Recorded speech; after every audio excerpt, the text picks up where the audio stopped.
అత్యంత పేదరికంలో మగ్గుతున్న పేద పిల్లలు చదువుకుంటున్న కర్నూలు నగరంలోని మున్సిపల్ అప్పర్ ప్రైమరీ పాఠశాలను అప్గ్రేడ్ చేసే వారికి అండగా నిలవాల్సిన ప్రభుత్వం ఏకంగా పాఠశాలనే వేరే పాఠశాలలో విలీనం చేయడానికి సమయత్తం కావడం పట్ల సర్వత్రా నిరసన వ్యక్తం అవుతోంది.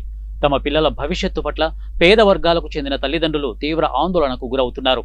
ఈ నేపథ్యంలో విద్యార్థుల తల్లిదండ్రులు, స్థానికులు, ఉపాధ్యాయ సంఘాల నేతలు, పాఠశాల ప్రధానోపాధ్యాయులు, పాఠశాల సిబ్బంది గౌరు చరితారెడ్డిని కలిసి పరిస్థితిని వివరించారు. దీంతో స్పందించిన ఎమ్మెల్యే గౌరు చరితారెడ్డి మాట్లాడుతూ పాఠశాలలను తరలించకుండా అప్గ్రేడ్ చేసే విధంగా ప్రభుత్వం ఉన్నతాధికారుల దృష్టికి తీసుకువెళ్లి తప్పకుండా న్యాయం చేస్తానని హామీ ఇచ్చారు.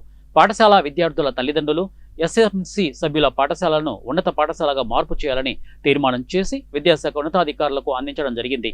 అయినా విద్యాశాఖ అధికారులు అప్పర్ ప్రైమరీ పాఠశాల డిగ్రేడ్ చేయుటకు అంతర్గతంగా చర్యలు చేపట్టడంతో స్థానికులు తీవ్ర ఆందోళన వ్యక్తం చేస్తున్నారు. ఎంతో మంది పేద విద్యార్థులకు విద్యాబుద్ధులు అందిస్తున్న పాఠశాలను అప్గ్రేడ్ చేసి పేద వర్గాల పిల్లలకు ఉన్నత స్థాయికి చేరుకోవడానికి సహకరించాల్సిన ప్రభుత్వ విద్యాశాఖ అధికారులు నిశ్శబ్దంగా విలీన ప్రతిపాదనలు ప్రభుత్వానికి పంపడం పట్ల అన్ని వర్గాల నుంచి వ్యతిరేకత ఎదుర్కొంటున్నారు. ఇప్పటికైనా విద్యాశాఖ ఉన్నతాధికారులు స్పందించి పేద విద్యార్థుల సంక్షేమాన్ని దృష్టిలో ఉంచుకొని పాఠశాలను యథావిధిగా ఉంచుతూ అప్గ్రేడ్ చేయాలని స్థానికులు కోరుతున్నారు.